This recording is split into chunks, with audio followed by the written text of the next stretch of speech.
Oh my God, what happened? Is it just a flu or cold or something? And starts getting sort of really over-emotional about it. We'll talk about Andrew in just a little while. He starts to, in the middle, he starts to sort of shake and he starts to cry while making this speech. It's fairly informal. He was dressed informal. It was in some kind of restaurant in LA. All these people. They're avoiding cameras, yet fully in the public eye. Hi everyone, welcome back to the Royal Daily Report. Today, we are diving deep into the world of Meghan Markle and Prince Harry. I would never have suspected anything else, Kinsey. A world where private intentions clash with public appearances in ways that keep the media, social media, and fans on high alert. Over the past week, their every move has been under intense scrutiny. Things get worse for him and the royal family by the day. From the NBA All-Star Game to intimate family dinners, nothing escapes the cameras. This weekend, Meghan and Harry were spotted at the 75th NBA All-Star Game. What was this all about, Kinsey? Well, it was one of their Valentine's. Well, get well soon. A public event, star-studded, photographed from every angle. Meghan herself had recently informed People magazine They've been on another one of their sporting dates. They've been to see about a private Valentine's Day dinner with Harry, emphasizing privacy, yet here she was, attending a highly visible event. Nothing like to big losers and quitters observing a room full of overachievers. It's this kind of contradiction that fuels endless speculation. It was a separate occasion, but here they are, spotted. Fans and critics alike ask, are they really seeking privacy? Or is this carefully orchestrated visibility? The juxtaposition is striking. Private intentions clashing with public exposure. People magazine to let them know that she was having a private, intimate dinner with Harry for Valentine's Day. Curated appearances and strategic social media posts. Last week, Harry attended a function in Los Angeles dedicated to parents who lost children due to online harm, a cause he has publicly championed. During his speech, he became visibly emotional, shaking, tearful, almost overwhelmed by the weight of the stories he was witnessing. And it's a weekend of spectacles, they call it, contests and exhibition games. You shouldn't be here. You shouldn't have to be here. The public observed him in a state of vulnerability that contrasts sharply with Meghan's public presence, while he struggles with the emotional demands of both his personal and public life. Meghan seems focused on visibility, posting images of their daughter and curative family moments on social media. Harry's behavior. Exactly right. Now, let's rewind. With Queen Latifah, as close as Meghan's going to get to royalty ever again. Hands animated and flailing. Drew comparisons to California Governor Gavin Newsom, highlighting the intensity and desperation of his public displays. Meanwhile, Meghan's posts continued to draw attention, raising questions about the couple's true priorities and intentions. The tension between public advocacy and private reality is palpable. Every post, every public appearance. One day they don't want to know the press, they go on about their privacy. The next day they're courting publicity. Something very, very... Every photo strategically timed creates a narrative in which the audience constantly questions.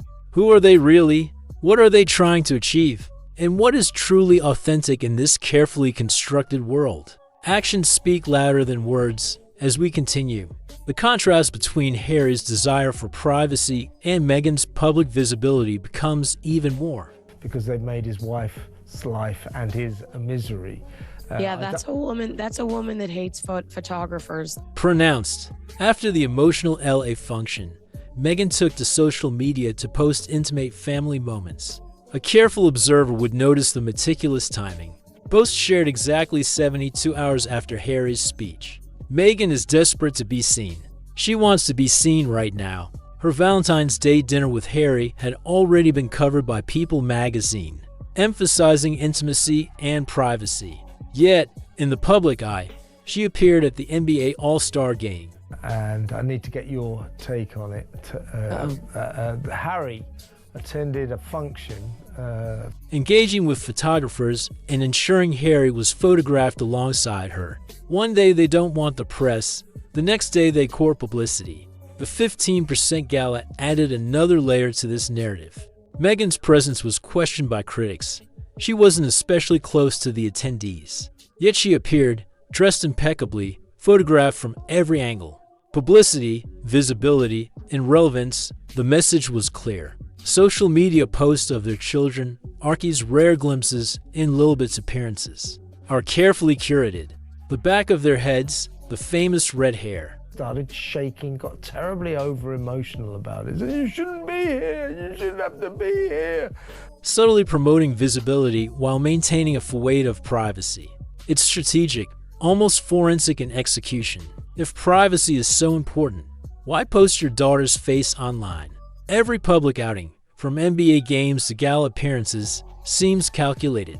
Harry's private frustrations clash with Meghan's curated presence, creating a spectacle that both fascinates and confuses the public. Their mixed messaging has become a viral talking point, the ultimate cocktail of sympathy, intrigue, and controversy. Meghan's social media strategy aligns with traditional publicity tactics. Posts appear at predictable intervals, often following events or moments designed to attract attention. Observers note patterns, holidays, galas, sporting events.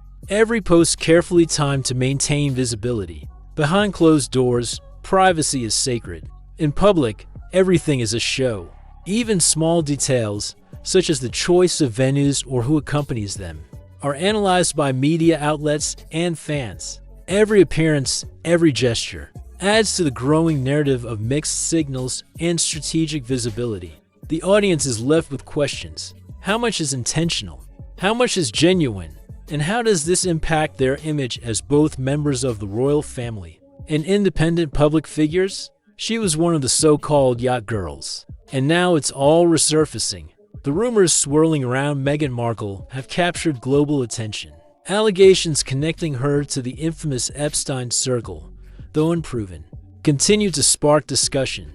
The media, ever hungry for controversy, dissect every connection, every past acquaintance. Yet Meghan's relationship with Harry remains at the forefront. Even before Harry, Meghan had built ties with his cousins, Beatrice and Eugenie, navigating the royal network carefully.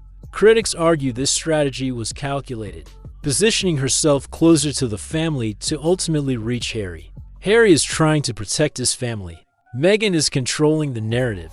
Harry, on the other hand, has struggled to balance his royal upbringing with his new life in the public eye. Public appearances, speeches, and media interactions often reveal cracks in his carefully curated persona. Every emotional display is dissected, his shaking hands, his tearful moments. Every gesture analyzed by the media. The DOJ files mentioning Meghan add another layer of intrigue.